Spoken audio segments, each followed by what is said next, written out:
Chapter 14. A Young Lady Runs Away. The next morning, 2 letters came from Jane. One of them had been sent to the wrong address. They had just been preparing to go on a walk when the letters came. Her uncle and aunt, leaving Elizabeth alone to enjoy them in quiet, began their walk. The one that had the wrong address had been written 5 days ago. The beginning contained nothing of great importance, but the second half, dated a day later, contained more important news. Something most serious has happened since I wrote the beginning of this letter. At 12 last night, just as we had all gone to bed, an important message came from Colonel Forster. He said that Lydia had run away to Scotland with Wickham. Imagine our surprise. I'm sure his action is not so that he can get money, at least, for he must know that our father only has very little. Our poor mother is greatly upset. Our father is handling it better. Lydia and Wickham set off on Saturday night, it is guessed, but nobody noticed they had gone until yesterday morning. Colonel Forster is expected to arrive here soon. Lydia left a short note for his wife, telling her of their plan. Elizabeth instantly opened the other letter and read it. It had been written a day later. By this time, you will have received my hurried letter. I hope this will make sense to you. My head is so confused I hardly know what I am writing. I have bad news. We know that a most unwise marriage between Wickham and our poor Lydia has taken place, but there is reason to believe that they have not left for Scotland. Colonel Forster arrived yesterday. Though Lydia had written in her short letter to Mrs. F. that they were going to Gretna Green in Scotland, a friend of Wickham's told them that he believed Wickham never planned to go there, or to marry Lydia at all. When Colonel F. heard about this, he immediately set off from Brighton, hoping to find them. He followed their route all the way to Clapham, but could not find any farther signs. All that is known after this is that they were seen continuing along the London road. After finding out all he could, Colonel F. came to Longbourn and told us of his worries. Our fear, my dear Lizzie, is very great. Colonel F. said he knew that Wickham was not a man to be trusted. Poor mother is really ill and stays in her room, and as for father, I have never seen him so worried in all my life. I am glad that you are not here in the middle of these horrible events, but I still want you to return. I cannot help myself from begging you all to come here as soon as possible. My father is going to London with Colonel Forster to try to discover where they are. At this time, Uncle's advice and help would be everything in the world. "Oh, where is Uncle?" cried Elizabeth. She quickly walked to the door. Just then, the door was opened by a servant, and Mr. Darcy appeared. Her white face and worried look surprised him. "I'm very sorry," Elizabeth exclaimed, "but you must excuse me, because I must find Mr. Gardiner. I don't have a second to lose." "Good God! What is the matter?" he cried, with more feeling than politeness. "Please, allow me, or allow the servant, to go after your uncle. You do not look well enough." Elizabeth tried to argue, but her knees were shaking under her. She called back the servant and asked him to bring his master home immediately. Then she sat down. "Let me call your maid to bring you something," said Darcy gently. "A glass of wine. Shall I get you one?" "No, thank you. There is nothing the matter with me. I'm quite well. I am only upset by some horrible news which I have just received from Longbourn." She burst into tears and could not speak another word. Darcy was greatly worried, but he could only watch her in silence. At length she spoke again. "I have just received a letter from Jane. It has such horrible, awful news. My younger sister has run off to marry, to be with Mr. Wickham. When I think that I might have stopped this from happening. I knew what he was and told no one. Had I told my family of his character, this could not have happened." "I am most sorry," said Darcy. "But it is certain? Completely certain?" "Oh, yes. They left Brighton together on Sunday night, and Colonel Forster found that they had made it as far as London, but not further." They have certainly not gone to Scotland, as Lydia wrote to Mrs. Forster. What has been done to bring her back? He asked. My father has gone to London, and Jane has written to ask my uncle for his immediate help. We must go back to Longbourn. I hope we can leave in half an hour. But nothing can be done. How are we even going to discover them? Darcy did not answer. It seemed that he was hardly listening to her. He walked up and down the room, his head bent, his manner dark. Elizabeth understood what he must be thinking. He could no longer wish to be with her after such a display of family weakness, such a deep mistake. His response made her understand her own wishes. She realized that she strongly loved him. I wish to heaven that I could do something to help you, he said. But I cannot. This bad situation will, I fear, stop my sister from wanting to visit you at Pemberley. Yes, please be so kind and apologize for us. Say that very important business calls us home immediately. He bowed, and with a serious look, went away. Elizabeth felt that it was unlikely that they should ever see each other again on such friendly terms. Mr. and Mrs. Gardiner had hurried back. They were very worried and feared that their niece was suddenly ill. Promising both of them this was not true, Elizabeth read the 2 letters aloud to them. After the first cries of surprise and horror, Mr. Gardiner promised to help in every way he could. Elizabeth thanked him gratefully, and soon their journey was quickly settled. In a short space of time, Elizabeth found herself seated in the carriage and on the road back to Longbourn. They travelled as quickly as possible. They stopped and slept for one night on the way, so as to reach Longbourn by the next day. As soon as they pulled up to the house, Elizabeth jumped from the carriage and hurried into the hall. Jane, who had come running downstairs, immediately met her. They hugged, and Elizabeth asked whether she had heard of any new news. "Not yet," replied Jane. "And, Mother, how is she? How are you all?" "Mother's feelings are greatly shaken. She will not leave her room. Mary and Kitty, thank heaven, are both quite well." Then Jane went to greet her aunt and uncle. They went to Mrs. Bennett's room. She received them with tears and complaints of her problems. "I always knew that the Forsters were not able to take good care of my poor dear Lydia," she said.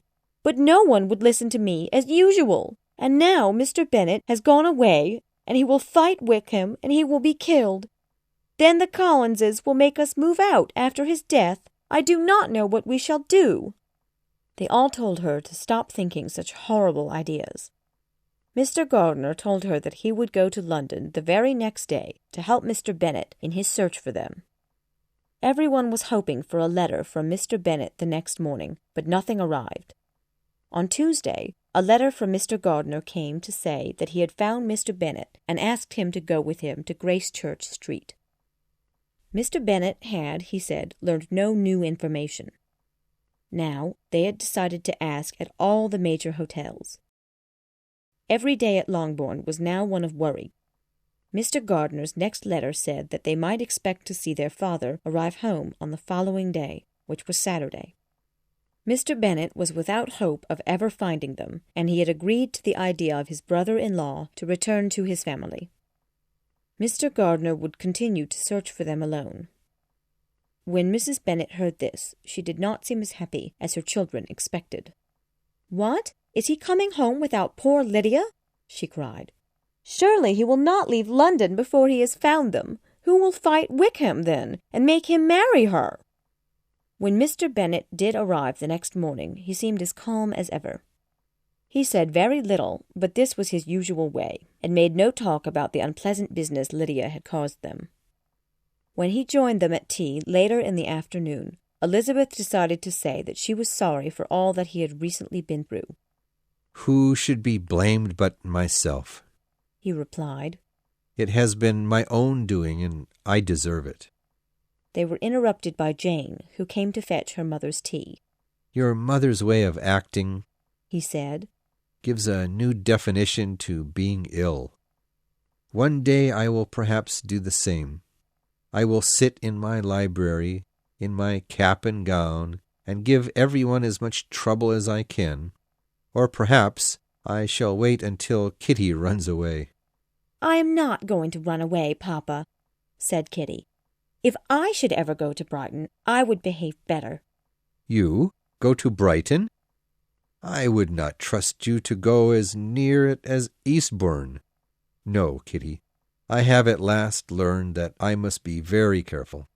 No officer is going to enter my house ever again, and you are not allowed to go to any more dances. And I will not let you outside again until you can prove that you have spent 10 minutes each day in a wise and thoughtful manner." Kitty, who took all of this seriously, began to cry. Well, well, he said, "don't be unhappy. If you are a good girl for the next 10 years, then I will take you to the theatre at the end of them." Chapter 15. A Young Lady Recovered. 2 days after Mr. Bennett's return, Jane and Elizabeth came upon their father as they were walking in the woods. He held a letter in his hand. "Papa, is this news?" cried Elizabeth. "Good or bad?" "I am not sure, my dear, but perhaps you would like to read it. Read it aloud so that Jane can hear it and tell me her thoughts. I hardly know myself what it is about." Gracechurch Street, Monday, August 2nd. My dear brother, at last I am able to send you news about your daughter. Soon after you left me, I was able to find out that they were in a certain part of London. I have already been to see both of them. They are not married, nor is there any hope of making them do so. But if you agree to the arrangements I have made for you, I hope they will marry before long. You must guarantee your daughter her equal share of the £5,000 that has been promised to your daughters after the death of yourself and my sister. Also, you must agree to give her £100 every year as long as you are alive. Mr. Wickham says that he hopes to leave the military and become an officer in the regular army. This he has agreed to do as soon as his marriage is fixed. He has old friends that are both able and willing to help him in the army. General Lambury, who is now based in the north, has promised to place him under his care. There is not the smallest reason for you to come to town again. We think it best that my niece be married from this house. When they are married, they will then move to the north, unless they are first invited to Longbourn. I know that Lydia really wants to see you all before she goes to the north. She is well and begs that you and her mother remember her. Yours, etc., E. Gardner. "Have you written an answer to this letter yet, Papa?" Elizabeth asked. "No, but I must do so soon." "May we take my uncle's letter to Mother?" she asked. "Do so," he replied. "I am quite interested in hearing what she has to say." Elizabeth and Jane went upstairs together. Mary and Kitty were both with Mrs. Bennett, and the letter was read aloud to them. Mrs. Bennett was not disturbed in any way by Lydia's shameful actions. She seemed happy to know that she was to be married. "My dear, dear Lydia!" she cried. "This is delightful indeed. She will soon be married. How I long to see her, and to see dear Mr. Wickham, too. But what about the wedding clothes? Lizzie, my dear, please run downstairs and ask your father how much he will give her for clothes. No, wait, stay, and I will go myself. I will put on my things after a moment. Oh, my dear, dear Lydia, how happy I shall be when we meet." It had been a fortnight since Mrs. Bennett had left her room and gone downstairs. But she was so happy that she again took her seat at the head of the dinner table. Imagine her horror and surprise when Mr. Bennett refused her requests. He said that he would not receive either Lydia or her husband at Longbourn, and that he would certainly not give any money for wedding clothes. Mrs. Bennett immediately began to argue with Mr. Bennett. But Jane and Elizabeth calmed their father, saying that her marriage should be noticed by the family. At last, Mr. Bennett agreed. As for Mrs. Bennett, she was happy that she would be able to show off her married daughter before Lydia was sent off to live in the north. On the day of their sister's wedding, the family gathered in the living room. Mrs. Bennett was smiling as the carriage drove up to the door. Her husband, however, looked serious and unhappy, and her daughters uncomfortable. Everyone heard Lydia's voice in the hall. Soon the door was thrown open, and she came running into the room. Mrs. Bennett stepped forward, hugged her, and then greeted Wickham with a warm smile. Mr. Bennett remained serious and hardly said a word. Elizabeth found herself disgusted at Lydia's behavior. Lydia was still the same, uncontrolled, noisy, and without fear. Wickham was all smiles and conversation. He seemed no more uncomfortable than his wife. "I had no idea," cried Lydia, "that I would be married when I came back, but I often thought it would be good fun if I was." Her good spirits increased as the day went on. She wanted to see all their neighbors and have them call her Mrs. Wickham. After dinner, she went to show her ring to the housekeeper and the maids, boasting about being married. The visitors were to stay for 10 days. Wickham had to join his army in a fortnight, as his orders instructed him to do. Elizabeth knew that his feelings for Lydia were not as much as Lydia's for him. Still, this is what she had expected to find. One morning, Lydia was sitting with her 2 elder sisters. She turned to Elizabeth and said, "Lizzie, I never did tell you about my wedding. Aren't you curious to hear about it?" "Not really," replied Elizabeth. "I think the less that is said about the subject, the better."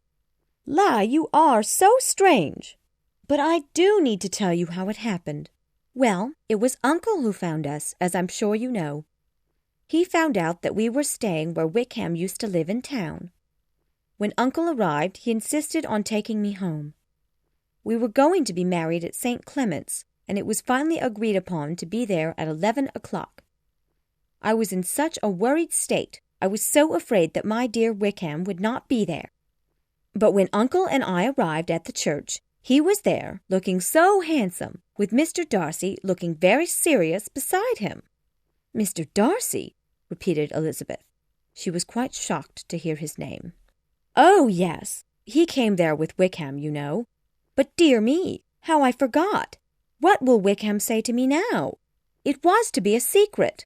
I shouldn't tell you this, but it was really Mr. Darcy who came and found us in London. He made Wickham agree to marry me. At first, Darcy tried to make me leave Wickham and return home to you. I told him that I loved Wickham, and he was the only man for me. In the end, Mr. Darcy went to find Uncle, and the 3 of them argued to see how much money Wickham should get if he married me." "How much he should have?" said Elizabeth. "Oh, that's so horrible." "La, why should you say that? Mr. Darcy's so rich. Why shouldn't he make a gift to his father's godson?" "What sort of a deal did they make for you, Lydia?" asked Elizabeth coldly. "Well, Wickham's had debts of more than £1,000. Mr. Darcy agreed to pay these off. Then it was agreed that he would pay Wickham £1,000 to marry me, plus buy him a job in the regular army." "But poor Papa can never, ever repay all that money to Mr. Darcy," replied Jane, worried. "He doesn't ever need to know," cried Lydia joyfully. "Mr. Darcy made us promise not to tell anyone." "Then please do not say another word," said Jane quickly. "Please do not tell Wickham I've told you this. He'd be so angry at me. You know, he doesn't like Mr. Darcy." "Do not worry. I won't say a word," said Elizabeth angrily. "You know, Lizzie," said Lydia, "you and Jane should make a trip to Brighton. That really is the place to get husbands." "I'm afraid I don't like your way of getting husbands," Elizabeth replied coldly. She quickly left the room. Lydia's news gave Elizabeth both pain and pleasure. It was painful to know that they could never return Mr. Darcy's favor, that they owed the health of Lydia, her character, everything to Mr. Darcy. Elizabeth knew that he neither respected nor liked Lydia. Something in her heart told her that he had done it for her. The pain was also strong when she realized that he could no longer have any feelings for her. She had already refused his offer, and now she was the sister-in-law of Wickham, whom he hated. There would not be any way to make him want any connection with the family that included Wickham. Elizabeth could hardly bear the rest of Lydia and her husband's visit. When Mr. Wickham said goodbye, he became very charming and smiled, looked handsome, and said many pretty things. Mrs. Bennet was bored for several days after Lydia left. Then news arrived that made her happy once more. Mr. Bingley had returned to Netherfield.